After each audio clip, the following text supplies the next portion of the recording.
ನನಗೆ ಒಂದು ಕ್ಲಾರಿಟಿ ಬೇಕೇ ಬೇಕು. ಸೀರಿಯಸ್ ಆಗಿ ಹೇಳ್ತಾ ಇದ್ದೀನಿ, ತುಂಬಾ ಇಂಪಾರ್ಟೆಂಟ್ ವಿಡಿಯೋ ಇದು. ಅದು ಆ ಕ್ಲಾರಿಟಿ ನಂಗೆ ನಿಮ್ಮಿಂದ ಬೇಕಾಗಿರೋದು. ನಡೀತಂತ ಸಾಕು ಡವ್ ಅಂದ್ಲವಳು. ಚೆನ್ನಾಗಿದೆ, ಸಖತ್ತಾಗಿದೆ. 18 ಲಕ್ಷ ಜನ ಸಬ್ಸ್ಕ್ರೈಬರ್ಸ್ ಇದ್ದಾರೆ. ಸಾಮ್ರಾಟ್ ಶೆಟ್ಟಿ ವ್ಲಾಗ್ಸ್ ಅಂತ ಇವಾಗ್ಲೇನೆ ಈ ವಿಡಿಯೋದಲ್ಲಿ ಕಮೆಂಟ್ ಮಾಡಿ ನೋಡಿ. ಆಕ್ಚುಲಿ ನೋಡಿ ಕ್ಯಾಮ್ರಾ ಇಲ್ಲ ಹೋಗುತ್ತೆ. ಆಕ್ಚುಲಿ ಲೇಟ್ ಆಗಿದೆ. ಎಷ್ಟು ಗಂಟೆ ಆಗಿದೆಯಾ? 9 ಗಂಟೆ. 9 ಗಂಟೆಗೆ ವಾಕಿಂಗ್ ಕರ್ಕೊಂಡು ಹೋಗ್ತಾವನು ಇವನು. ವಾಕಿಂಗ್ ಕ್ಯೂಟಿಗೆ ವಾಕಿಂಗ್ ಬೇಡ. ಯಾಕಂದ್ರೆ ಲೇಟ್ ಅಂತಂದ್ರೆ ಗೊಂಬೆ ತಾತನ್ ನೋಡ್ತಾ ಇದ್ದೆ. ರಿವರ್ಸ್ ಅಂತಾರೆ. ಆಯ್ತಾ, ಏನ್ ಮರ್ತೋಯ್ತಾ ಆಲ್ರೆಡಿ? ನೀವಿನ್ನೇನು 9 ಗಂಟೆಗೆ ತಾನೆ ವಾಕ್ ಮಾಡ್ಕೊ ಬರ್ತಿರೋದಿಲ್ಲ? ನೀವೇನು 7 ಗಂಟೆಗೆ ವಾಕ್ ಮಾಡ್ತಿದ್ರ ಏನು? ನಡೀತಂತ ಸಾಕು ಡವ್ ಅಂದ್ಲವಳು. ನೀವೆಲ್ಲಿಗೆ ಬರ್ತೀರಾ? ನಿಮ್ದು ಆಯ್ತಲ್ಲ ವಾಕ್, ನಡೀರಿ ಒಳಗೆ. ಇಲ್ಲ ಇಲ್ಲ, ನಿಮಗೋಸ್ಕರ ಕಾಯ್ತಿತ್ತು. ಹೌದಾ? ಓಕೆ, ಬಾಯ್ ಬಾಯ್ ಬಾಯ್. ಓಕೆ, ಅದು ದಿನಕ್ಕೆ ಆಪರೇಟ್ ಮಾಡೋದೇ ಮರ್ತೋಯ್ತು ನಿಂಗೆ. ಅಂದ್ರೆ ಇದೇ ರಿವರ್ಸ್ ಅನ್ಕೊಂಬಿಟ್ಟ ಕಡೆ. ರಿವರ್ಸ್ನ ಕ್ಯಾನ್ಸಲ್ ಹೊಡಿತಾವಳೆ, ಆಫ್ ಮಾಡ್ತಾವಳೆ. ಸರಿ ಬಿಡು. ಮತ್ತೆ ಫಸ್ಟ್ ತುಂಬಾ ಇಂಪಾರ್ಟೆಂಟ್ ವಿಡಿಯೋ ಇದು. ಸೀರಿಯಸ್ ಆಗಿ ಹೇಳ್ತಾ ಇದ್ದೀನಿ, ತುಂಬಾ ಇಂಪಾರ್ಟೆಂಟ್ ವಿಡಿಯೋ ಇದು.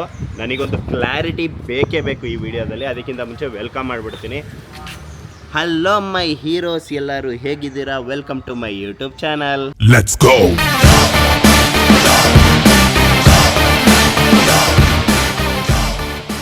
ಓಕೆ, ವಾಕಿಂಗಿಗೆ ಹೋಗ್ತಾ ಇದೀವಿ ನೋಡಿ. ನಮ್ಮ ಹಾಸನ ಕಿಟಿ, ನಮ್ಮ ಹಾಸನದಲ್ಲಿ ಇರ್ತೀನಲ್ಲ ನಾನು. ಬೇಗ ಏನು ನಿನ್ ವಿಡಿಯೋ ಏನು ಆ್ಯಕ್ಚುಲಿ ಒಂದು ಗೊತ್ತಾಗ್ತಿಲ್ಲ ನನಗೂ. ಹೇಳು. ನನಗೆ ಒಂದು ಕ್ಲಾರಿಟಿ ಬೇಕೇ ಬೇಕು ಈ ವಿಡಿಯೋದಲ್ಲಿ. ಅದು ಆ ಕ್ಲಾರಿಟಿ ನನಗೆ ನಿಮ್ಮಿಂದ ಬೇಕಾಗಿರೋದು. ಓಕೆನಾ? ಏನು ಅಂತಂದರೆ, ನನಗೆ ಯೂಟ್ಯೂಬಲ್ಲಿ ಸಬ್ಸ್ಕ್ರೈಬರ್ಸ್ ಬಂದು ಎಷ್ಟಿದ್ದಾರೆ? 1.8. ಹಾಂ, 1.8 ಮಿಲಿಯನ್ ಸಬ್ಸ್ಕ್ರೈಬರ್ಸ್ ಇದ್ದಾರೆ. ಅಂದರೆ 18 ಲಕ್ಷ ಜನ ಸಬ್ಸ್ಕ್ರೈಬರ್ಸ್ ಇದ್ದಾರೆ. ಆದರೆ ನಾನು ಮಾಡೋ ವ್ಲಾಗಿಗೆ ಸತ್ಯವಾಗ್ಲೂ ಹೇಳ್ತೀನಿ, ಆ 1.8 ಮಿಲಿಯನ್ ಸಬ್ಸ್ಕ್ರೈಬರ್ಸ್ ಏನಿದಾರಲ್ಲ, ಅಲ್ಲ 1.8 ಮಿಲಿಯನ್ ಸಬ್ಸ್ಕ್ರೈಬರ್ಸು ಸತ್ಯವಾಗ್ಲೂ ಫೇಕ್ ಅಂತೂ ಅಲ್ಲ, ಆರ್ಗ್ಯಾನಿಕ್ ಸಬ್ಸ್ಕ್ರೈಬರ್ಸ್ ಅದು. ಆದರೆ ನಾನು ಮಾಡೋ ದೊಡ್ಡ ವೀಡಿಯೋಗೆ ವ್ಯೂಸ್ ಬರಲ್ಲ.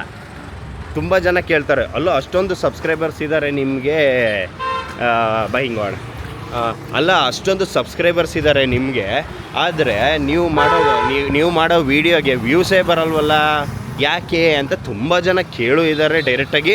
ತುಂಬ ಜನ ಕಮೆಂಟ್ ಹಾಕ್ತಾರೆ, ಒಂದೊಂದು ಸಲ ಒಂದೊಬ್ಬರವರು ಮೆಸೇಜು ಹಾಕಿದ್ದಾರೆ. ಆ್ಯಕ್ಚುಲಿ ಅವ್ರುಗಳಿಗೆ ನಾನು ಆನ್ಸರ್ ಕೊಟ್ಬಿಡ್ತೀನಿ. ಏನಕ್ಕೆ ನನಗೆ 1.8 ಮಿಲಿಯನ್ ಸಬ್ಸ್ಕ್ರೈಬರ್ಸ್ಗಳು ಇದ್ರೂ ಏನಕ್ಕೆ ನನಗೆ ವ್ಯೂಸ್ ಹೋಗ್ತಿಲ್ಲ ಅಂತಂದರೆ, ನಾನು ಫಸ್ಟಿಂದ ಬಂದಿದ್ದು ಶಾರ್ಟ್ಸು. ಯೂಟ್ಯೂಬಲ್ಲಿ ಶಾರ್ಟ್ಸ್ಗಳೇ ಅಪ್ಲೋಡ್ ಮಾಡಿದ್ದು. ತುಂಬ ಅಪರೂಪಕ್ಕೆ, ಅದೇ ಹೇಳಲ್ವ, ಹುಣ್ಮೆಗೊಂದ್ಸಲ ಅಮಾವಾಸ್ಯೆಗೊಂದ್ಸಲ ದೊಡ್ಡ ವೀಡಿಯೋ ಆಗ್ತಿದೆ. ಆ ವಿಡಿಯೋಗಳು ಚೆನ್ನಾಗಿ ಹೋಗ್ತಾಯಿತ್ತು. ಆದರೆ ನನ್ನ ಶಾರ್ಟ್ಸ್ ಮೇಯ್ನಾಗಿ, ನನ್ನ ಸಬ್ಸ್ಕ್ರೈಬರ್ಸ್ ಎಲ್ಲ ಶಾರ್ಟ್ಸು. ನಾನು ಈಗಲೂ ಒಂದು ಶಾರ್ಟ್ಸ್ ಹಾಕಿದ್ರೆ 1 ಲಕ್ಷ ಜನ, 2 ಲಕ್ಷ ಜನ, ಎಷ್ಟೋ ವೀಡಿಯೋಗಳು ಮಿಲಿಯನ್ ಗಟ್ಟಲೆ ಓಡಿದೆ. 5 ಮಿಲಿಯನ್, 6 ಮಿಲಿಯನ್, 10 ಮಿಲಿಯನ್ಸು ಹೋಗಿದೆ. ಸೊ ನಂದರಲ್ಲಿ ನನಗೆ ಗೊತ್ತಿರಂಗೆ ಹಿಡ್ಕೈಲಿ, ಇವಾಗ ಮೊಬೈಲಲ್ಲಿ ಹೇಳ್ತೀನಿ ತಾಳಿ, ಹೈಯೆಸ್ಟ್ ಓಡಿರೋದು ಎಷ್ಟು ವ್ಯೂಸ್ ಅಂತ ಹೇಳ್ತೀನಿ ನೋಡಿ. ಶಾರ್ಟ್ಸ್ ನಂದು ಗೊತ್ತಾಯ್ತು. ನಾನು ಲೇಟಾಗಿ ಎದ್ದಿದ್ದೆ. ಆ್ಯಕ್ಚುಲಿ ಹೇಳ್ಬೇಕಂತಂದ್ರೆ ಗೊಂಬೆ ಲೇಟಾಗಿ ಹೆಂಗೆ ನಿನ್ನ ಕೂದಲು ಹಂಗೆ ಇರುತ್ತೆ ಆಯ್ತಾ. ಸೊ ಹಂಗಾಗಿ ಲೇಟಾಗಿ ಎದ್ದಲ್ಲ, ಅವ್ನು ಹಂಗೆ ಕರ್ಕೊಂಡು ಓಡ್ ಬಂದ ಅವನು. ಬಾಬಾ ಲೇಟ್. ಆ್ಯಕ್ಚುಲಿ ಇವಾಗ ನೋಡಿ, ನಂದು ಶಾರ್ಟ್ಸ್ಗಳು ನೀವು ಓಪನ್ ಮಾಡ್ರಿ ಯೂಟ್ಯೂಬಲ್ಲಿ, ಹಿಂಗೆ ಜಸ್ಟ್ ಓಪನ್ ಆದ ತಕ್ಷಣವೇ 1 lakh, 7 lakh, 4 lakh, 29,000, 1.4 million, 4 lakh, 1 million, 2 million, 3.4 million, 2 million, 3.9 million. ನಂದು ಶಾರ್ಟ್ಸ್ ಸಕ್ಕದಾಗಿ ಓಡುತ್ತೆ ಆಯಿತಾ. ಶಾರ್ಟ್ಸ್ ಸಕ್ಕದಾಗಿ ಓಡುತ್ತೆ ನನ್ನ ಯೂಟ್ಯೂಬ್ ಚಾನಲಲ್ಲಿ. ನಂದು ಶಾರ್ಟ್ಸಲ್ಲಿ ಹೈಯೆಸ್ಟ್ ಎಷ್ಟು ಗೊತ್ತಾ ಹೋಗಿರೋದು? ತೋರಿಸ್ತೀನಿ ನಿಮಗೆ. ಹೈಯೆಸ್ಟ್ ವ್ಯೂಸ್ ಹೋಗಿರೋದು ನಂದು ಶಾರ್ಟ್ಸು ಕಾಣ್ತಿದ್ಯಾ? 57 ಮಿಲಿಯನ್ ಓಡಿರೋದು ನಂದು. ಹೈಯೆಸ್ಟ್ ಇರೋದೇ 57 ಮಿಲಿಯನ್. ಅಂದರೆ ನಾನು ಇವಳು ಈಶಾ ಫೌಂಡೇಶನ್ಗೆ ಹೋಗಿದ್ವಿ, ಅಲ್ಲಿ ಮಾಡಿದ್ದು ವಿಡಿಯೋ. ಯಾವುದದು ಗೊತ್ತಾಯ್ತಾ? ಗೊತ್ತಾಯ್ತು. ಮಾಲೆ ಡಮ್ ಡಮ್ ಮಂಜಾಲ ಡಮ್ ಡಮ್ ಅಂತ ಸೊ ಅಲ್ಲಿ ಮಾಡಿದ ವಿಡಿಯೋ ಅದು ಟೋಟಲ್ ಹೈಯೆಸ್ಟ್ 57 ಮಿಲಿಯನ್ ವ್ಯೂಸ್ ಏನೋ ಹೋಗಿತ್ತದು. ಸೊ ಬಟ್ ಅದಕ್ಕೋಸ್ಕರನೇ ನಂದು ಕಾಮನ್ ಆಗಿ ಯಾವ ಥರ ಅಂತಂದರೆ ನಾನು ಮಾಡೋ ಇವಾಗ ದೊಡ್ಡ ವೀಡಿಯೋ ನೀವೇನು ನೋಡ್ತೀರಲ್ಲ ಟೋಟಲ್ 20 ನಿಮಿಷದ 25 ನಿಮಿಷದ ವೀಡಿಯೋ, ಸೊ ಆ ದೊಡ್ಡ ವೀಡಿಯೋ ಓಡಲ್ಲ. ಏನಕ್ಕೆ ಅಂತಂದರೆ ನನ್ನ ಆಡಿಯನ್ಸ್ ಏನಿದಾರಲ್ಲ ಶಾರ್ಟ್ಸಿಗೆ ಕನ್ಸಿಡರ್ ಆಗಿ ಕೂತಿರ್ತಾರೆ. ಸೊ ಶಾರ್ಟ್ಸ್ಗಳು ಕಾಮನ್ ಆಗಿ ನಂದ್ರಲ್ಲಿ ಸಕ್ಕದಾಗಿ ಓಡುತ್ತೆ. ಈಗಲೂ ಅಪ್ಲೋಡ್ ಮಾಡಿದ್ರೆ ಶಾರ್ಟ್ಸ್ ಹೋಗುತ್ತೆ. ಬಟ್ ನನ್ನ ಇಂಟೆನ್ಷನ್ ಇರೋದು ಲಾಂಗ್ ಫಾರ್ಮೆಟ್ ವಿಡಿಯೋ ಮಾಡಬೇಕಂತ ಫಿಕ್ಸ್ ಆಗಿದ್ದೀನಿ ನಾನು. ಇವನು ವ್ಲಾಗರ್ ಆಗಿದ್ದು ಲೇಟು, ಅಂದರೆ ಇವಾಗ ರೀಸೆಂಟಾಗಿ ಆಗಿರೋದು ಇವಳಿಂದಾನೆ, ಅಂದರೆ ಇವಳಿದ್ದು ಕೊಡ್ಸಿದ್ದಕ್ಕೆ ವ್ಲಾಗರ್ ಆಗಿರೋದು ಇವಾಗ. ಆದರೆ ಆ್ಯಕ್ಚುಲಿ ಹೇಳ್ಬೇಕಾದ್ರೆ ಯೂಟ್ಯೂಬ್ ಯೂಸ್ ಮಾಡ್ತಿದ್ದು ಶಾರ್ಟ್ಸಿಗೆ. ಹೌದು, ಅಂದರೆ ಶಾರ್ಟ್ಸ್ ಏನಂತಾರೆ, ಆ್ಯಕ್ಚುಲಿ ಶಾರ್ಟ್ಸ್ ಏನು ಗೊತ್ತಾ, ಇನ್ಸ್ಟಾಗ್ರಾಮಿಗೆ ಮಾಡ್ತಿದ್ದೆ ವಿಡಿಯೋ, ಅದೇ ವಿಡಿಯೋ ಅಲ್ವಾ ಹಾಕ್ತಾ ಇದ್ದೆ ನಾನು ಯೂಟ್ಯೂಬ್ಗೆ. ಆದರೆ ಯೂಟ್ಯೂಬ್ಗೆ ಅಂತಲೇ ಸಪ್ರೇಟಾಗಿ ಒಂದು ದೊಡ್ಡ ವಿಡಿಯೋ ಯಾರು ಮಾಡ್ತಾರೆ ಅನ್ಕೊಂಡು ಸುಮ್ಮನೆ ಇದ್ದು ನಾನು. ನೀವು ಸ್ಟಾರ್ಟ್ ಮಾಡಿದ್ದು ಯಾವಾಗ ಅಂದರೆ ನನ್ನ ಪ್ರಕಾರ 1.8 ಮಿಲಿಯನ್ ಇದ್ದಾಗಲೂ 1.7 ಮಿಲಿಯನ್ ಇದ್ದಾಗಲೂ ಸ್ಟಾರ್ಟ್ ಮಾಡಿರೋದು. 1.8 ಮಿಲಿಯನ್ ಅಲ್ಲ, ಈಗ 3 ಮಂತ್ಸ್ ಮುಂಚೆ ಸ್ಟಾರ್ಟ್ ಮಾಡಿರೋದು ಅಷ್ಟೇ ಇದೆ. ಸೊ ಅವಾಗ ಸ್ಟಾರ್ಟ್ ಮಾಡಿದ್ರಂತ ಬರೀ ಶಾರ್ಟ್ಸ್ ಮಾತ್ರ ಓಡ್ತೇ ಹೊರತು ಬ್ಲಾಗ್ ಓಡ್ತಾ ಇಲ್ಲ. ಸೊ ದಯವಿಟ್ಟು ಬ್ಲಾಗಿಗೆ ಸಪೋರ್ಟ್ ಮಾಡಿ, ಅದಕ್ಕೆ ಒಂದು ಕೇಳ್ತಾ ಇದ್ದಿದ್ರೆ. ಬಟ್ ಕ್ಲಾರಿಟಿ ಅನ್ನೋದೇ ಬೇರೆ ಕಣೆ. ಆ್ಯಕ್ಚುಲಿ ನಂದು ಇಂಟೆನ್ಷನ್ ಇದಲ್ಲ. ಆ್ಯಕ್ಚುಲಿ ಎಷ್ಟೋ ಜನ ಕೇಳಿದ ಕ್ವಶನಿಗೆ ಆನ್ಸರ್ ಕೊಟ್ಟಿರೋದು. ಈಗ ನನಗೊಂದು ಕ್ಲಾರಿಟಿ ಬೇಕು ಅಂತ ಹೇಳ್ತಿದ್ದಲ್ಲ, ಆ ಕ್ಲಾರಿಟಿ ಏನು ಅಂತ ಹೇಳ್ತೀನಿ. ನನಗೆ ಕ್ಲಾರಿಟಿ ಸಿಗಬೇಕದು ನಿಮ್ಮಿಂದನೇ. ಸೊ ನನ್ನ ವೀಡಿಯೋಸು ನಾನು ಏನು ವೀಡಿಯೋಸ್ಗಳು ಏನು ಮಾಡ್ತಾಯಿದ್ದೀನಿ ಅಲ್ಲ ನಾನು, ಸೊ ನನ್ನ ವೀಡಿಯೋಸು ಯಾರ್ಯಾರು ಯಾವ ಊರಿಂದ ನೋಡ್ತಾ ಇದ್ದೀರಂತ ತಳಿ ಬಿಸಿಲಿಂಗೆ ಇಂಟರ್ನಾಣ. ಓಕೆ, ನನ್ನ ವೀಡಿಯೋಸ್ಗಳು ಯಾರ್ಯಾರು ಯಾವ ಊರಿಂದ ನೋಡ್ತಾ ಇದ್ದೀರಾ ಅಂತ ನನಗೊಂದು ಕ್ಲಾರಿಟಿ ಸಿಗಬೇಕು. ಸೊ ಇವಾಗಲೇ ಈ ವಿಡಿಯೋದಲ್ಲಿ ಕಮೆಂಟ್ ಮಾಡಿ, ಏನಂತ ಮಾಡಿ, ನಿಮ್ಮ ಹೆಸರು ಅದರ ಪಕ್ಕದಲ್ಲಿ ನಿಮ್ಮ ಊರ ಹೆಸರು ಕಮೆಂಟ್ ಮಾಡಿ. ನೆಕ್ಸ್ಟ್ ವೀಡಿಯೋದಲ್ಲಿ ನಾನು ಆ ಪ್ರತಿಯೊಂದು ಕಮೆಂಟು ಓದ್ತೀನಿ. ಅವ್ರಗಳ ಹೆಸರು, ಅವ್ರುಗಳು ಯಾವ ಊರಿಂದ ನೋಡ್ತಾ ಇದ್ದಾರೆ ಅವ್ರು ಎಲ್ಲರಿಗೂ ನನ್ನ ಕಡೆಯಿಂದ ಒಂದು ಥ್ಯಾಂಕ್ಸ್ ಅಂತ, ಒಂದು ಧನ್ಯವಾದಗಳು ಅಂತ ನಾನು ಹೇಳ್ತೀನಿ. ಬಟ್ ಆ್ಯಕ್ಚುಲಿ ಬ್ಲಾಗ್ ಮಾಡೋಕ್ಕಿಂತ ಮುಂಚೆ ನಾವು ಅಂದರೆ ಡೈಲಿ ಬ್ಲಾಗ್ ಮಾಡೋಕ್ಕಿಂತ ಮುಂಚೆ ಸ್ವಲ್ಪ ಅಂದರೆ ಒಂದು 3 ಡೇಸ್ 5 ಡೇಸ್ಗೆ ಒಂದು ಬ್ಲಾಗ್ ಬಿಡ್ತಿದ್ವಲ್ಲ, ಅವಾಗಲೇ ಆ್ಯಕ್ಚುಲಿ 3 ಡೇಸ್ 5 ಡೇಸ್ ಹೋಗೋ 20 ದಿನ ಒಂದು ತಿಂಗಳಿಗೆ ಒಂದು ಬಿಡ್ತಾ ಇದ್ದಿದ್ದು. ಅವಾಗಲೇ ತುಂಬ ಜನ ಕಮೆಂಟ್ ಆಗ್ತಿದ್ರು, ಅಂದರೆ ನೀವು ಬ್ಲಾಗ್ ಮಾಡಿ ನಮ್ಗೆ ನೋಡೋಕ್ಕಾಸೆ, ಬ್ಲಾಗ್ ಮಾಡಿ ನೋಡೋಕ್ಕಾಸೆ. ಇವಾಗ ಡೈಲಿ ಮಾಡ್ತಾ ಇದ್ದೀನಿ. ಬಟ್ ನಂಗೆ ಎಷ್ಟು ಗೊತ್ತಾ ವ್ಯೂಸ್ ಹೋಗ್ತಿರೋದು? 1000, 2000, 3000 ನಾವು ಹೇಳೋದು ಅಷ್ಟೇ ಹೋಗ್ತಿರೋದು. ಒಂದು 10,000 ಆದರೂ ವ್ಯೂಸ್ ಹಾಕ್ಬೇಕು. ಆ್ಯಕ್ಚುಲಿ ಆಗ್ತಾ ಇಲ್ಲ. ಬಟ್ ನನಗೆ ನಿಜವಾಗ್ಲೂ ಓಕೆ, ನಾನೊಂದು ವ್ಲಾಗ್ ಮಾಡೋದಕ್ಕೆ ಓಕೆ, ಜನರು ನನ್ನನ್ನು ಕೈ ಹಿಡ್ದಿದ್ದಾರಂತ ನನ್ನ ಮನಸ್ಸಿಗೆ ಅನ್ಸೋದು ಯಾವಾಗಂದರೆ, ನಾನು ಮಾಡೋ ಪ್ರತಿಯೊಂದು ವ್ಲಾಗ್ಸುವೆ ಮಿನಿಮಮ್ ಅಂದರೆ 100K ಅಂದರೆ 1 ಲಕ್ಷ ಜನ ಆದರೂ ನೋಡಿದ್ರೆ ಓಕೆ, ನಾನು ಹಾಕಿದ ಎಫರ್ಟಿಗೆ ಜನರು ನನ್ನ ಕೈ ಹಿಡ್ದಿದ್ದಾರೆ ಅಂತಲೇ ಅರ್ಥ. ನೋಡೋದು ಟೈಮ್ ಬರುತ್ತೆ. ಬಟ್ ಅಲ್ಲಿ ತನಕ ನಾನೆಂದು ಗಿವ್ ಅಪ್ ಮಾಡಲ್ಲ. ನಾನು ಪ್ರಯತ್ನ ಪಡ್ತಾನೆ ಇರ್ತೀನಿ. ಪ್ರತಿದಿನ ಮಿಸ್ ಮಾಡದೆ ನಾನು ಬ್ಲಾಗ್ಸ್ ಅಂತೂ ಹಾಕ್ತಾನೆ ಇರ್ತೀನಿ. ಏನಾದ್ರು ಚೇಂಜಸ್ ಬೇಕಿದ್ರೆ ದಯವಿಟ್ಟು ಕಮೆಂಟಲ್ಲೂ ಮಾಡಿ. ಬೇಕಾದ್ರೆ ಯಾವ ಥರ ಚೇಂಜಸ್ ಏನೋ ಬೋರ್ ಹೊಡಿಯುತ್ತಾ ನಿಮಗೆ ಅಥವಾ ಏನಾದರೂ ಮಾಡ್ಬೇಕಂತ ಅಂದರೆ ಕಮೆಂಟ್ ಸೆಕ್ಷನಲ್ಲೂ ಹಾಕಿ, ನಾವು ಅದನ್ನು ಚೇಂಜಸ್ ಮಾಡ್ಕೊಳ್ಳೋಕೆ ಟ್ರೈ ಮಾಡಿ. ಇವಳೆ ಆ ಕಡೆ ಮಕ್ಕ ಮಾಡ್ಕೊಂಡವಳೆ, ಇವಳಿಗೆ ಬೋರ್ ಹೊಡಿತಿರ್ಬೇಕು. ಹೋಗಿ ಮತ್ತೆ ಯಾಕೆ? ಸೊ ನೋಡಿದ್ರಲ್ಲ ನಾನು ಏನಂತ ಹೇಳಿದೆ ಹೇಳಿ, ನನಗೊಂದು ಕ್ಲಾರಿಟಿ ಬೇಕು. ಆ ಕ್ಲಾರಿಟಿ ಅದು ನಿಮ್ಮಿಂದನೇ ಬೇಕು. ಇವಾಗಲೇ ನಿಮ್ಮ ಹೆಸರು, ಯಾವ ಊರಿಂದ ನನ್ನ ವ್ಲಾಗ್ನ ನೋಡ್ತಾ ಇದ್ದೀರಾ ಅಂತ ನನಗೆ ಗೊತ್ತಾಗಬೇಕು. ಯಾವ್ಯಾವ ಊರಿಂದ ನೀವುಗಳು ನೋಡ್ತಾ ಇದ್ದೀರಾ ಅಂತ. ವ್ಲಾಗ್ ಮಾಡೋದೇ ಬೇಡ ಅಂತ ಅಂದರೆ ಹೇಳ್ಬಿಡಿ, ಆದರೂ ಮಾಡ್ತೀವಿ ನಾವು. ಬಿಡಲ್ಲ ಅಂದರೆ ಇವಾಗ ನನ್ನ ತಲೆ ನಂದು ಹೆಂಗೆ ಅಂತಂದರೆ, ನನ್ನ ಮೈಂಡ್ ಸೆಟ್ಟು ನಾನು ಒಂದ್ಸಲ ಫಿಕ್ಸ್ ಆದಮೇಲೆ ಹೇಳಲ್ವ, ಒಂದು ಸಕ್ಸಸ್ಸು ನಾನು ವಿನ್ ಆಗೋವರೆಗೂ ನಾನು ಪ್ರಯತ್ನ ಪಡ್ತಾನೆ ಇರ್ತೀನಿ. ಯಾವುದೇ ಕಾರಣಕ್ಕೂ ನಾನು ಗಿವ್ ಅಪ್ ಅಂತೂ ಮಾಡಲ್ಲ. ಪ್ರಯತ್ನ ಪಡ್ದಲ್ಲೇ ಸೋಲ್ ನಾವು ಒಪ್ಕೋಬಾರ್ದಲ್ವಾ? ಸೊ ಹಂಗಾಗಿ ಇವಳು ನೋಡಿ ನಿಮ್ಮ ಹತ್ರ ಹೇಳ್ತಾಳೆ ಬೇಡ ಅಂದರೆ ಹೇಳ್ಬಿಡಿ ಅಂದಿದ್ದು, ತೆಗೆದು ಬಿಟ್ಟ ಅಂದರೆ ಆನ್ಸರ್ ಮಾಡ್ತಾನೆ ಅಂತ ಅದಕ್ಕೆ ಹೇಳಿದೆ ಅಷ್ಟೇ ಇದಾಳಲ್ಲಿ. ಸೊ ಈಗ ತಿಂಡಿ ತಿನ್ಕೊಂಡು ಹಾಗೆ ಒಂದು 3 ಡೇಸ್ ಬ್ಯಾಕು ಒಂದು ವಿಡಿಯೋ ಹಾಕಿದೆ. ಏನಂತ, ಹಲಸಿನ ಹಣ್ಣಿನಲ್ಲಿ ಇಡ್ಲಿ ಮತ್ತು ದೋಸೆ ಮಾಡೋದು ಹೇಗೆ ಕಮೆಂಟ್ ಮಾಡಿ ರೆಸಿಪಿ ಸಮೇತ ಹೇಳ್ತೀವಿ ಅಂತ ಒಳ್ಳೆ ರೆಸ್ಪಾನ್ಸ್ ಬಂದಿದೆ. ಸುಮಾರು ಜನ, ಒಂದು 15-20 ಜನ ನೋಡಿ. ಆ್ಯಕ್ಚುಲಿ 15 ಜನ ತುಂಬ ಕಡಿಮೆ, ಆದರೂ ನಮ್ಗೆ ಅದು ಈಗ ಸದ್ಯಕ್ಕೆ ಈಗಿರೋ ಪರಿಸ್ಥಿತಿಗೆ ಜಾಸ್ತಿನೇ. ಒಂದು 15 ಕಮೆಂಟ್ಗಳು ಬಂದಿದೆ ರೆಸಿಪಿ ಬೇಕು ಅಂತ. ಸದ್ಯದಲ್ಲಿ ಒಂದು 2-3 ದಿನದಲ್ಲಿ ಆ ವಿಡಿಯೋ ಬರುತ್ತೆ. ಸೊ ಈಗ ಕಮೆಂಟ್ ಹಾಕಿ ನಿಮ್ಮ ಹೆಸರು ಮತ್ತು ನಿಮ್ಮೂರು, ಯಾವ ಊರಿಂದ ನೋಡ್ತಾ ಇದ್ದೀರಾ, ನಿಮ್ಮ ಊರಲ್ಲ ಯಾವ ಊರಿಂದ ವಿಡಿಯೋ ನೋಡ್ತಾ ಇದ್ದೀರಾ ಅಂತ ಕಮೆಂಟ್ ಮಾಡಿ. ಇವಾಗಲೇ ಮಾಡಿ ನೋಡಿ. ಅವ್ರ ಅಮ್ಮ ಬೈತವ್ರೆ, ಇವಳೊಂದು ಹಣ್ಣು ತಿನ್ನಲ್ಲ ಏನು ತಿನ್ನಲ್ಲ ಅಂತ. ಯಾಕೆ ಗಿಡ್ಡಿ ರಪ್ಪನೆ ತಿನ್ನುತ್ತೆ, ಇವಳು ತಿಂತಾ ಇಲ್ಲ. ಏನ ಇಲ್ಲಿ ಪೂರಿ, ಚರ್ಮುರಿ, ಬೇಲ್ಪುರಿ ಏನೋ ಮಾಡ್ತೀನಿ ಅಂತ ತರಿಸ್ಕೊಂಡ್ಲು ನನ್ನ ಬೇಬಿ. ಬಟ್ ಏನು ಅಂತಂದರೆ ಪೂರಿ ನಾವೊಂದು ಟೋಟಲ್ ಒಂದು 10 ಲೀಟ್ರ್ ಪೂರಿಯನ್ನು ತಗೊಂಡೆ. ನಂಗೆ ಅದು ಸ್ವಲ್ಪ ಡೌಟ್ ಆಯಿತು, ಅದಕ್ಕೆ ನಿಮ್ಮ ಹತ್ರ ಕೇಳ್ತಾ ಇದ್ದೀನಿ. ಪೂರಿ ಕೊಡ್ಬೇಕಾದ್ರೆ ಅವ್ರು ಒಂದು ಸ್ವಲ್ಪ ಮಿಕ್ಸರ್ ಹಾಕಿದ್ರು. ನಾನು ಏನಕ್ಕೆ ಹಾಕ್ತಾ ಇದ್ದೀರಾ ಅಂತ ಕೇಳಿದೆ. ಅದಕ್ಕೆ ಅವ್ರು ಹೇಳಿದ್ರು, ಸರ್ ಬರೀ ಪೂರಿ ಕೊಡಬಾರ್ದಂತೆ, ಅದಕ್ಕೆ ಸ್ವಲ್ಪ ಮಿಕ್ಸರ್ ಹಾಕಿ ಕೊಟ್ಟೆ ಅಂತಂದರು. ಕ್ಯೂಟಿ ಯಾಕೆ ಕೆಮ್ತಿದ್ಯಾ ನೋಡು, ನಿಮ್ಮ ಮತ್ತೆ ಸಡನ್ನಾಗಿ ನಿಮ್ಮ ಮತ್ತೆ ಗೊಗ್ಗಯ್ಯ ನೋಡಿ ಕೆಮ್ತಿದ್ಯಾ ಏನೋ? ಇವಳು ನೋಡಿ ಗೊಗ್ಗಯ್ಯ ಅನ್ಕೊಬಿಟ್ಲೆ ಏನು?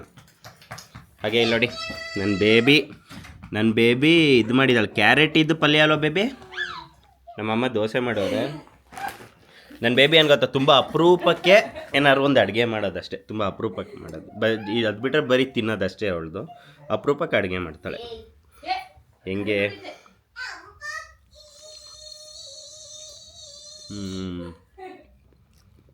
ಏನು ಬೇಬಿ ಖಾರ ಮಾಡಿದ್ಯಲ್ಲೇ?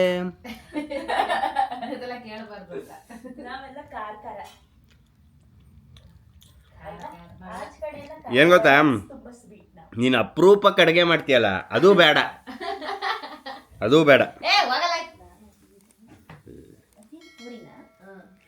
ನಾಳೆಗೆ ಇವತ್ತಿಗಲ್ಲ ಪೂರಿ, ಅದು ನಾಳೆಗೆ. ಬಂದ ತಕ್ಷಣ ಏನಿದೆ ತಿನ್ನಕ್ಕೆ, ಮುಖ ತೊಳೆಯೋದು ಏನಿಲ್ಲ ಹೇಳು. ಏನು ಗೊತ್ತಾ, ನೋಡಲಿ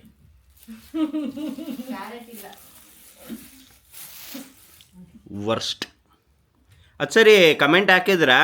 ನಾನು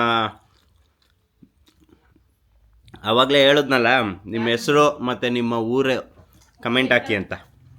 ಬೇಗ ಹಾಕಿ ಕಮೆಂಟು. ಮುದ್ದು ಗಂಬಿ ನೋಡು, ಹೋಗ ಅಜ್ಜಿ ಡ್ಯಾನ್ಸ್ ಮಾಡ್ತಾಳೆ. ಅಜ್ಜಿ ಜೊತೆ ಹೋಗು, ಅಲ್ಲಿ ದೋಸೆ ಮಾಡೋಗ ಅಜ್ಜಿ ಜೊತೆ ಹೋಗೆ. ಹಾಂ ಹೋಗಲಿ, ಅಜ್ಜಿ ಜೊತೆ ಹೋಗು. ಹ್ಞೂ ಏನು ಅಲ್ಲಿ ಬೇಬಿ ಕ್ಯಾರೆಟ್ ಪಲ್ಯ ಹೇಗಿತ್ತು? ಚೆನ್ನಾಗಿದೆ, ಸಖತ್ತಾಗಿತ್ತು. ಹಿಂಗಿರ್ಬೇಕು. ನಮ್ಮಮ್ಮ ಅವಾಗ ನಾನು ಪೂರಿದ ಬಗ್ಗೆ ಕೇಳಿದೆ ಅಲ್ಲ, ಏನಂತ ಅವಳು ನನ್ನ ಬೇಬಿ ಸಖತ್ತಾಗಿದೆ ಅಂತ ಹೇಳು, ವಿಡಿಯೋ ಮಾಡ್ತೀನಿ ಅಂದ. ಅದಕ್ಕೆ ಸಖತ್ತಾಗಿದೆ ಅಂತ ಹೇಳಿದೆ. ಎಲ್ಲ ಅವಳು ಹೇಳಿದ್ದು, ನೀನೇ ತಾನೇ ಹೇಳಿದ್ದು. ಅವಳೇ ಹೇಳಿದ್ಲು, ನಾನು ಅಂತ ಹೇಳಿದ್ಲು ಅವಳು. ಅದಕ್ಕೆ ಅವಳು ಹೊರಗಡೆ ಇದ್ದಾಳೆ. ಅದು ಬಿಟ್ಟೆ ಅಮ್ಮ, ಪೂರಿ ಬಗ್ಗೆ ಹೇಳಿದೆ ಅಲ್ಲ, ಅದು ಏನಕ್ಕೆ ಸ್ವಲ್ಪ ಮಿಕ್ಸ್ ಮಾಡಿಕೊಡ್ತಾರೆ ಅಂತ ನಮ್ಮಮ್ಮ ಒಂದು ಹೇಳಿದ್ರು. ಅದು ನಿಜನ ಸುಳ್ಳ ನಂಗೂ ಗೊತ್ತಿಲ್ಲ. ಅಯ್ಯೋ, ಅಮ್ಮಂಗೂ ಗೊತ್ತಿಲ್ಲ ಅಂತೆ. ಯಾವಾಗ ಹೇಳ್ದಲ್ಲ ಹೇಳೀಗ, ಭಯ ಆಗುತ್ತೆ. ಪರವಾಗಿಲ್ಲ ಹೇಳು. ಇಲ್ಲೆಲ್ಲ ಹೆಣ ತಗೊಂಡು ಹೋಗೋದು ಪುರಿ ಸಿಗ್ತಾರೆ ನೋಡಿ ಮೇಲೆ. ಓಕೆ, ಅದು ಪಿಕ್ಚರಲ್ಲಿ ನೋಡಿದ್ದೀನಿ. ನಾನು ರಿಯಲ್ ಆಗಿ ನಾನು ನೋಡಿಲ್ಲ, ನಾನು ಪೂರಿ ಎಲ್ಲ ಎಸೆಯೋದು ನೋಡಿಲ್ಲ ನಾನು.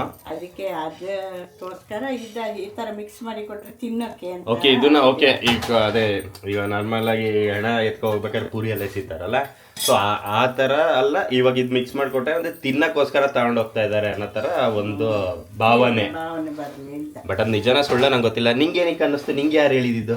ನಾನು ನೋಡಿದ್ದೆ ಪುರಿ ಎಸೆಯೋದು, ಪುರಿನ ಹಿಂಗೆ ಹಾಕೊಂಡು ಹೋಗೋದು. ಪೂರಿ ಎಸೆಯೋದು ಗೊತ್ತು, ಈ ಥರ ಮಿಕ್ಸ್ ಮಾಡೋದು ಅದಕ್ಕೆ ಅಂತ ಹೆಂಗೆ ಗೊತ್ತಾಯ್ತು? ಅದಕ್ಕೆ ಐಡಿಯಾ ಹಾಕಿದ್ದು ನಾನು. ನೀನೇ ಗೆಸ್ ಮಾಡ್ತಿರೋದು? ಓ, ಮನೆಗೆ ನೋಡು, ಬಾಳೆ ಎಲೆ ಫುಲ್ ತರಬಾರ್ದು ಅಂತಾರೆ, ಕಟ್ ಮಾಡಿ ತರೋದು ಅದೆಲ್ಲ ಬೇರೆ. ಆ ಟೈಮಿಗೆ ಮಾತ್ರ, ಅದು ಒಂದು ಟೈಮಿಗೆ ಮಾತ್ರ ತರೋದು ಯಾವಾಗ. ಓಕೆ, ಹಂಗಾಗಿ ತುಂಬಾ ವಿಷಯ ತಿಳ್ಕೊಂಡಿದ್ದಾರೆ.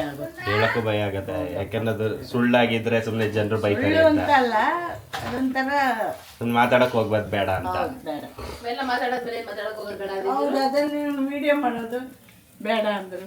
ನಾವು ಮಾತಾಡೋಣ ಅಂದ್ರೆ ಅದನ್ನು ವಿಡಿಯೋ ಮಾಡಿ ಪಬ್ಲಿಕ್. ನಾವು ಮಾತಾಡೋದು ಅದೇ, ವಿಡಿಯೋದಲ್ಲಿ ಮಾತಾಡೋದು ಅದೇ. ಅದು ಮಾತಾಡೋದು ನಿಮ್ಮ ಬಾಯಲ್ಲೇ ತಾನೇ ಬಂದಿರೋದು. ಹೌದು, ನಾನು ನಿನ್ನ ಹತ್ರ ಹೇಳೋದು.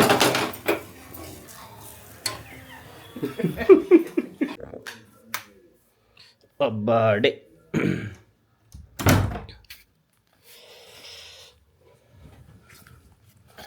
ಏನಪ್ಪ ಅಂತಂದರೆ ನಿಮ್ಗೊಂದು ಇದು ತೋರಿಸ್ತೀನಿ ನೋಡಿ.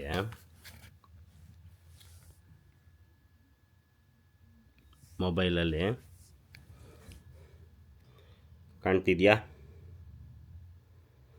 ಸಾಮ್ರಾಟ್ ಶೆಟ್ಟಿ ವ್ಲಾಗ್ಸ್ ಅಂತ ನನ್ನ ಇನ್ಸ್ಟಾಗ್ರಾಮಲ್ಲಿ ಇನ್ನೊಂದು ಅಕೌಂಟ್ನ ಕ್ರಿಯೇಟ್ ಮಾಡಿದ್ದೀನಿ, ಸಾಮ್ರಾಟ್ ಶೆಟ್ಟಿ ವ್ಲಾಗ್ಸ್ ಅಂತ. ಸೊ ಇನ್ನು ಯೂಟ್ಯೂಬಲ್ಲಿ ಯಾವುದೇ ವ್ಲಾಗ್ಸ್ಗಳು ಬಂದರೂ ಅದರದ್ದು ಸ್ಟಾರ್ಟಿಂಗ್ ಸ್ವಲ್ಪ ಒಂದು ಬಿಟ್ 1 ನಿಮಿಷ 1.5 ನಿಮಿಷದ ವೀಡಿಯೋ ನನ್ನ ಇನ್ಸ್ಟಾಗ್ರಾಮ್ ಅಂತ ಇವಾಗ ಏನು ಸಾಮ್ರಾಟ್ ಶೆಟ್ಟಿ ಬ್ಲಾಗ್ಸ್ ಅಂತ ಏನು ಕ್ರಿಯೇಟ್ ಮಾಡಿದ್ದೀನಲ್ಲ ಅದರಲ್ಲಿ ಹಾಕ್ತೀನಿ ನಾನು. ಅಂದರೆ ಅದರಲ್ಲಿ ನೋಡ್ಕೊಂಡು ಯೂಟ್ಯೂಬಿಗೆ ಬಂದು ನೋಡಲಿ ಅಂತ. ಯಾಕೆಂದರೆ ನಾನು ಇದುವರೆಗೂ ಏನೇ ವ್ಲಾಗ್ಸ್ಗಳು ಮಾಡಿದ್ರು ಯೂಟ್ಯೂಬಲ್ಲಿ ಅಪ್ಲೋಡ್ ಮಾಡಿದ್ರು ನನ್ನ ಇನ್ಸ್ಟಾಗ್ರಾಮ್ ಮೇಯ್ನ್ ಅಕೌಂಟು ಸಾಮ್ರಾಟ್ ಶೆಟ್ಟಿ 56 ಅಂತ ಏನಿತ್ತಲ್ಲ ಆ ಅಕೌಂಟಲ್ಲಿ ನಾನು ಇದುವರೆಗೆ ಏನೂ ಹಾಕ್ತಾನೆ ಇರಲಿಲ್ಲ, ಯೂಟ್ಯೂಬಲ್ಲಿ ಅಪ್ಲೋಡ್ ಆಗಿದೆ ಹೋಗಿ ನೋಡಿ ಅಂತ. ಸೊ ಅದಕ್ಕೋಸ್ಕರನೇ, ಯಾಕೆಂದರೆ ಅದು ತುಂಬ ಓನ್ಲಿ ಮೇಯ್ನ್ ಕಂಟೆಂಟಿಗೋಸ್ಕರನೇ ಆ ಅಕೌಂಟ್ನ ಇಟ್ಕೊಂಡಿರೋದ್ರಿಂದ ಸೊ ನಾನು ವ್ಲಾಗ್ಸ್ಗಳು ಅದರಲ್ಲಿ ಎಲ್ಲೂ ಹಾಕ್ತಾನೆ ಇರಲಿಲ್ಲ ನಾನು. ಸೊ ಅದಕ್ಕೋಸ್ಕರನೇ ಇನ್ನೊಂದು ಹೊಸ ಅಕೌಂಟ್ನ ನಾನು ಕ್ರಿಯೇಟ್ ಮಾಡಿದ್ದೆ, ಸಾಮ್ರಾಟ್ ಶೆಟ್ಟಿ ಬ್ಲಾಗ್ಸ್ ಅಂತಲೇ. ಇನ್ನು ಏನೇ ಇದ್ದರೂ ನಾನು ಇದರಲ್ಲಿ ಅಪ್ಲೋಡ್ ಮಾಡ್ತಾ ಹೋಗ್ತೀನಿ. ಹಾಗೆ ದಯವಿಟ್ಟು ಫಾಲೋ ಮಾಡ್ಕೊಳ್ಳಿ ಇನ್ಸ್ಟಾಗ್ರಾಮಲ್ಲಿ ಸಾಮ್ರಾಟ್ ಶೆಟ್ಟಿ ಬ್ಲಾಗ್ಸ್ ಅನ್ನೋ ಹೊಸ ಅಕೌಂಟಿಗೆ ಫಾಲೋ ಮಾಡ್ಕೊಂಡು ಸಪೋರ್ಟ್ ಮಾಡಿ, ಅಷ್ಟೇ ಹೇಳೋದು ನಾನು. ಅದು ಬಿಟ್ಟರೆ ಸೊ ಇನ್ನು ಏನೇ ಇದ್ರೂ ಅಂದರೆ ಇನ್ಸ್ಟಾಗ್ರಾಮಲ್ಲಿ ಏನಾದ್ರು ಫಾಲೋ ಮಾಡಿದರೆ ಅವ್ರುಗಳಿಗೆ ಇದರಲ್ಲಿ ಗೊತ್ತಾಗತ್ತೆ. ಸೊ ಕಾಮನಾಗಿ ಈ ವಿಡಿಯೋ ನೋಡಿದ ತಕ್ಷಣ ಓಕೆ ಈ ಥರದ್ದೊಂದು ವಿಡಿಯೋ ಅಪ್ಲೋಡ್ ಆಗಿದೆ, ಫುಲ್ ವಿಡಿಯೋ ನೋಡಬೇಕಂದ್ರೆ ಯೂಟ್ಯೂಬಲ್ಲಿ ಹೋಗಿ ನೋಡಿ ಅಂತ ಹಾಕಿರ್ತೀನಿ ನಾನು. ಓಕೆ ಅದು ನೋಡಿದ ತಕ್ಷಣ ಆಟೋಮೆಟಿಕಲಿ ಅನಿಸುತ್ತೆ ಓಕೆ ಸೊ ಫುಲ್ ವಿಡಿಯೋ ನೋಡಬೇಕಂದ್ರೆ ಯೂಟ್ಯೂಬಿಗೆ ಡೈರೆಕ್ಟಾಗಿ ಹೋಗ್ತಾರೆ, ನೋಡ್ತಾರೆ. ಸೊ ಹಿಂಗಾದರೂ ಏನಾದರೂ ರೀಚ್ ಆಗತ್ತಾ ನೋಡೋಣ. ಈ ಎಲ್ಲ ಥರ ಪ್ರಯತ್ನ ಪಡ್ತಾಯಿದ್ದೀನಿ, ಸತ್ಯವಾಗ್ಲಿ ಎಲ್ಲ ಥರ ಪಡ್ತಾಯಿದ್ದೀನಿ. ಅದು ಯಾವಾಗ ಏನೋ ಒಂಥರ ಹೇಳೋಕೆ ಒಂಥರ ಬೇಜಾರಾಗಿಬಿಡುತ್ತೆ. ಯಾಕೆಂದರೆ ಇನ್ನು ಸ್ಟ್ರಗಲಿಂಗ್ ಆಗ್ತಿದೆ. ಬಟ್ ನಾನು ಏನಕ್ಕೆ ಹಿಂಗೆ ಇಟ್ಟೆ ಅಂದರೆ ಲೆನ್ಸ್ ಏನೋ ಸ್ವಲ್ಪ ಗಲೀಜಾದಂಗಿದೆ, ಅದಕ್ಕೆ ನೋಡೋಣ ಅಂತ ಲೆನ್ಸ್ ತೆಗ್ದೆ. ಸೊ ಅದೇ ಮೇಯ್ನ್ ಬಂದು ಆ್ಯಕ್ಚುಲಿ ಇನ್ನೊಂದು ಏನೋ ಹೇಳಬೇಕಿತ್ತು. ಸೊ ನಾನು ಫಸ್ಟ್ ನಿಮ್ಮ ಹತ್ರ ಹೇಳಿದೆ, ಏನಂತ ಹೇಳಿದೆ ಹೇಳಿ, ಕಾಮನಾಗಿ ನಿಮ್ಮ ಹೆಸರು ಮತ್ತು ನಿಮ್ಮ ಊರು ಕಮೆಂಟ್ ಮಾಡಿ ಅಂತ ಹೇಳ್ದಲ್ಲ. ಸೊ ಇವಾಗ ಫಸ್ಟ್ ನಂದೇ ಹೇಳ್ತೀನಿ ನೋಡಿ. ನಮ್ಮ ತಂದೆ ತಾಯಿದು ಸ್ವಂತ ಊರು ಬಂದು ಉಡುಪಿ ಸೈಡು, ಓಕೆನಾ. ನಮ್ಮ ಅಮ್ಮ ಇದ್ದವರಲ್ಲ, ನಮ್ಮ ತಾಯಿ ಇದ್ದಾರಲ್ಲ, ಅವರು ಹುಟ್ಟಿದ್ದು ಆನ್ಗಳಿ ಅನ್ನೋ ಒಂದು ಹಳ್ಳೀಲಿ, ಒಂದು ಊರಲ್ಲಿ. ಸೊ ಆಮೇಲೆ ಅವರು ಸೆಟಲ್ ಆಗಿದ್ದು ಬಂದು ಉಡುಪಿಲಿ. ಸೊ ಅವ್ರನ್ನ ಒಬ್ಬರು ದತ್ತು ತಗೊಬಂದು ಸಾಕಿದ್ದು ನಮ್ಮಮ್ಮನ. ಸೊ ಆಮೇಲೆ ಏನಾಯಿತು, ನಮ್ಮಪ್ಪ ಇದ್ದವರು ಹಾವಂಜೆ ಅನ್ನೋ ಒಂದು ಹಳ್ಳೀಲಿ, ಒಂದು ಊರಲ್ಲಿ ಹುಟ್ಟಿದ್ದು. ಅದಾದಮೇಲೆ ಆ ಊರು ನಮ್ಮಪ್ಪ ಅಲ್ಲಿಂದ ಬಾಂಬೆಗೆ ಹೋಗ್ತಾರೆ ಕೆಲಸಕ್ಕೆ, ಅಲ್ಲಿಂದ ಬೆಂಗಳೂರಿಗೆ ಹೋಗ್ತಾರೆ ಕೆಲಸಕ್ಕೆ. ಅದಾದಮೇಲೆ ಹಾಸನಿಗೆ ಬಂದು ಸೆಟಲ್ ಆಗ್ತಾರೆ ನಮ್ಮಪ್ಪ. ಸೊ ಆಮೇಲೆ ಏನಾಯಿತು, ಸೊ ಮದುವೆ ಆದಮೇಲೆ ಮದುವೆ ಆದಮೇಲೆ ನಮ್ಮಮ್ಮನೂ ಹಾಸನಿಗೆ ಬಂದು ಸೆಟ್ಲಾದರು. ಸೊ ಏನಂದರೆ ನಮ್ಮ ತಂದೆ ತಾಯಿದೆಲ್ಲ ಸ್ವಂತ ಊರು ಬಂದು ಉಡುಪಿ ಸೈಡು, ಆದರೆ ನಾನು ಹುಟ್ಟು ಬೆಳೆದಿದ್ದು ಇಲ್ಲಿ ಹಾಸನದಲ್ಲಿ, ಓಕೆನಾ. ನಾನು ಹುಟ್ಟಿದ್ದು ಹಾಸನದಲ್ಲಿ. ಯಾರೇ ನಿಮ್ಮ ಸ್ವಂತ ಊರು ಯಾವುದು ಅಂತ ಕೇಳಿದಾಗ ನಾನು ಏನಂತೀನಿ ಅಂದರೆ, ನಮ್ಮ ಅಪ್ಪ ಅಮ್ಮನ ಸ್ವಂತ ಊರು ಬಂದು ಉಡುಪಿ, ನನ್ನ ಸ್ವಂತ ಊರು ಬಂದು ಹಾಸನ. ಯಾಕೆಂದರೆ ನಾನು ಹುಟ್ಟಿದ್ದು ಇಲ್ಲೇ, ನಾನು ಬೆಳೆದಿದ್ದು ಇಲ್ಲೇ. ಸೊ ಆದರೆ ನಾನು ಜೀವನ ಕಟ್ಕೊಳ್ತಾ ಇರೋದು ಬೆಂಗಳೂರಲ್ಲಿ. ನಾನು ಬೆಂಗಳೂರಿಗೆ ರೆಗ್ಯುಲರಾಗಿ ಹೋಗ್ತಾ ಇರ್ತೀನಿ, ಯಾಕಂದ್ರೆ ಅದು ಅಲ್ಲೇ ನನ್ನ ಲೈಫ್ ನಡೀತಿರೋದೇ ಅಲ್ಲಿ. ಸೊ ಬಟ್ ಯಾರೇ ಕೇಳಿದ್ರು ನಿಮ್ಮ ಸ್ವಂತ ಊರು ಯಾವುದು ಅಂತಂದರೆ ನಾನು ಹಾಸನ ಅಂತಲೇ ಹೇಳೋದು. ಸೊ ನನ್ನ ಹೆಸರು ಸಾಮ್ರಾಟ್ ಶೆಟ್ಟಿ, ನಾನಿವಾಗ ಈ ವಿಡಿಯೋ ಮಾಡ್ತಿರೋದು ಹಾಸನದಲ್ಲಿ. ಸೊ ಇವಾಗ ನೀವುಗಳು ಕಮೆಂಟ್ ಮಾಡಿ ನಿಮ್ಮ ಹೆಸರು ಏನು, ಯಾವ ಊರಿಂದ ಈ ವಿಡಿಯೋನ ನೋಡ್ತಾ ಇದ್ದೀರಾ ಅಂತ, ಓಕೆನಾ. ಅಯ್ಯೋ ಆ್ಯಕ್ಚುಲಿ ನಾನು ಎಂಡ್ ಮಾಡಬೇಕಿತ್ತು, ಬಟ್ ಸಡನ್ನಾಗಿ ಆಫ್ ಮಾಡಿಬಿಟ್ಟೆ. ಇನ್ನೊಂದು, ನಾನು ಎಂಡ್ ಮಾಡೋಕ್ಕಿಂತ ಮುಂಚೆ ಮೇಯ್ನ್ ಬಂದು ತುಂಬ ಜನ ಅಲ್ಲ, ಒಂದಿಬ್ಬರು ಕೇಳಿದರು, ನಿಮ್ಮ ರೂಮಲ್ಲಿ ಫೋಟೋ ಇದೆಲ್ಲ ಯಾವುದಿದು ಫೋಟೋ ಅಂತ. ಇಲ್ಲಿ ನೋಡಿ ತೋರಿಸ್ತೀನಿ ನೋಡಿ, ಇದು ನೋಡಿ ನನ್ನ ಫೋಟೋ. ಇದು ಹೆಂಗಿದೆ, ಎಷ್ಟು ದೊಡ್ಡದಾಗಿ ಹಾಕಿಸ್ಕೊಂಡಿದ್ದೀನಿ ಅಂದರೆ, ಇದು ಕಡಿಮೆ ಅನ್ನೋ ನನಗೆ ಗೊತ್ತಿರಂಗೆ ಒಂದು 10 ವರ್ಷ ಹಳೇದು ಫೋಟೋ ಇದು. ಇದು ಹಾಕ್ಸುವೆ ಒಂದು 10 ವರ್ಷ ಆಗಿದೆ. ಇಲ್ಲೊಂದು ಹಾಕ್ಸಿದ್ದೀನಿ ನಾನು, ಅದಾದಮೇಲೆ ಇಲ್ಲೊಂದು ಹಾಕ್ಸಿದ್ದೀನಿ ನೋಡಿ. ಆ್ಯಕ್ಚುಲಿ ಇಲ್ಲೊಂದು ಫೋಟೋ ಇದೆ ನಂದು, ಬಟ್ ನನ್ನ ಗೊಂಬೆ ಈ ಮನೆಗೆ ಬಂದಿದ್ದ ಟೈಮಲ್ಲಿ ನಾನಿದ್ದನು ವೆಲ್ಕಮ್ ಗೊಂಬೆ ಅಂತ ಏನು ಹಾಕಿದ್ದೆ ಅದು ಹಾಗೆ ಅಣಿಸಿಟ್ಟಿದ್ದೀನಿ, ಅದನ್ನು ತೆಗಿಯೋಕ್ಕೆ ಹೋಗಿಲ್ಲ ನಾನು. ಸೊ ನಾನು ಬೇಬಿಗೆ ನಾನು ಹೇಳಿದೆ, ಆ್ಯಕ್ಚುಲಿ ಮದುವೆ ಆಗಿ ಬಂದ ಮೇಲೆ ಇನ್ನೊಂದು ಈ ಫೋಟೋ ಏನಿದೆ, ಈ ಫೋಟೋ ಆ ಫೋಟೋ ಕಿತ್ತಾಕಿ ಸೊ ನಿಂದು ಫೋಟೋನ ಹಾಕೊಳ್ತೀನಿ ಅಂತಂದೆ. ಆ್ಯಕ್ಚುಲಿ ನನ್ನ ಬೇಬಿ ಬೇಡ ಅಂದ್ಲು. ಬೇಡ ಬೇಡ, ಇವಾಗ ಹೆಂಗಿದೆ ನಿನ್ನ ಫೋಟೋ ಹೆಂಗಿದೆ ಹಂಗೆ ಇರಲಿ, ತೆಗಿಯೋಕ್ಕೆಲ್ಲ ಹೋಗೋದೆಲ್ಲ ಬೇಡ ಅಂತ ನನ್ನ ಬೇಬಿ ಹಂಗೆ ಹೇಳಿದ್ಲು. ಯಾಕೆ ಹೇಳಿದ್ಲು ಗೊತ್ತಿಲ್ಲ, ಬಟ್ ಅವಳು ಹೇಳಿದ್ಲು ಅಣಿಸಿದೆಯಲ್ಲ ನಿಂದು ಕಿತ್ತಾಕಕ್ಕೆ ಹೋಗ್ಬೇಡ ಅಂತ ಹೇಳಿದ್ಲು. ಸೊ ನಾನೂ ತಲೆ ಕೆರ್ಕೊಂಡು ಹಿಂಗೆ ಈ ಥರ ಇನ್ನು ತಲೆ ಕೆರ್ಕೊಂಡು ಸುಮ್ಮನೆ ಅದೇ ಆಯ್ತು ಸರಿ ಬಿಡಮ್ಮ ಅಂತ ಅಂದೆ ನಾನು. ಅದು ಬಿಟ್ಟರೆ ಬೇರೆ ಇನ್ನೇನು ಹೇಳೋಕ್ಕೆ ಹೋಗಿಲ್ಲ. ಓಕೆನಾ? ಸೊ ಇವಾಗ ನಾನು ನನ್ನ ಈ ವಿಡಿಯೋನ ಎಂಡ್ ಮಾಡ್ತಿದ್ದೀನಿ. ಸೊ ಕಮೆಂಟ್ ಮಾಡಿ ಓಕೆನಾ, ನಂಗೆ ಗೊತ್ತಾಗಬೇಕು, ನನಗೊಂದು ಕ್ಲಾರಿಟಿ ಸಿಗಲೇಬೇಕು ನನಗೆ. ಯಾರ್ಯಾರು ಯಾವ್ಯಾವ ಊರಿಂದ ನನ್ನ ವೀಡಿಯೋಸ್ಗಳನ್ನ ನೋಡ್ತಾ ಇದ್ದೀರಾ ಅನ್ನೋದು ನನಗೆ ತುಂಬಾ ಇಂಪಾರ್ಟೆಂಟ್. ಇದು ಕ್ಲಾರಿಟಿ ನನಗೆ ಬೇಕು. ಸೊ ಬೇಗನೆ ನಿಮ್ಮ ಹೆಸರು ಮತ್ತು ನಿಮ್ಮ ಊರು, ಯಾವ ಊರಿಂದ ನೋಡ್ತಾ ಇದ್ದೀರಾ ಅಂತ ಒಂದು ಪಟ್ ಅಂತ ಕಮೆಂಟ್ ಹಾಕ್ಬಿಡಿ. ಸೊ ಇದೇ ಥರ ನನ್ನ ವೀಡಿಯೋಸ್ಗಳನ್ನ ನೋಡ್ತಾ ಇರಿ, ಲೈಕ್ ಮಾಡಿ, ಕಮೆಂಟ್ ಮಾಡಿ, ಶೇರ್ ಮಾಡಿ, ಹಾಗೆ ಸಬ್ಸ್ಕ್ರೈಬ್ ಮಾಡೋದನ್ನ ಮಾತ್ರ ದಯವಿಟ್ಟು ಮರೆಯೋಕ್ಕೆ ಹೋಗ್ಬೇಡಿ. ಪ್ಲೀಸ್ ಸಪೋರ್ಟ್ ಮಾಡಿ, ಪ್ಲೀಸ್ ಸಪೋರ್ಟ್ ಮಾಡಿ, ಸಬ್ಸ್ಕ್ರೈಬ್ ಮಾಡ್ಕೊಳ್ಳಿ. ಓಕೆನಾ? ಟಾಟಾ, ಬಾಯ್ ಬಾಯ್, ಬಾಯ್ ಹೀರೋಸ್, ಬಾಯ್.